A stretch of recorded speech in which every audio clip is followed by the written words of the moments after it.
Jerry, ano ang ginagawang paghahanda ng pamunuan ng PPA dyan sa Bicol sa pagdagsa ng mga pasahero? Yes, Ella, ang pagdaragdag ng biyahe sa mga sasakyang pandagat ang isa sa ginagawang paghahanda ng pamunuan ng Philippine Ports Authority o PPA Bicol, partikular sa pantalan doon sa Matnog, Sorsogon. Noong araw ng Biyernes, May 2, nakapagpadala na ng liham ang PPA Port Management Office o PPA-PM o Bicol sa Marina para sa karagdagang biyahe ng mga roll-on roll-off vessel sa Matnog Port. Para ito sa pagdagsa ng mga pasahero uuwi sa kanilang lugar para makaboto sa Lunes, May 12. At batay sa impormasyon ng PPA, ngayon pa lang ay may mga paglobo na ng bilang ng pasahero sa Matnog Port.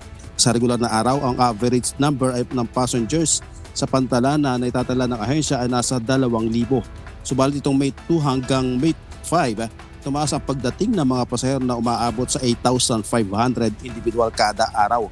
At upang matiyak ang maayos na operasyon sa pantalana, mas pinahusay pa ng PPA ang deployment ng mga tauhan at pagkapatupad ng mahigpit na pagdaloy ng traffic at crowd management. Naka-full alert status na rin ang kanilang security forces.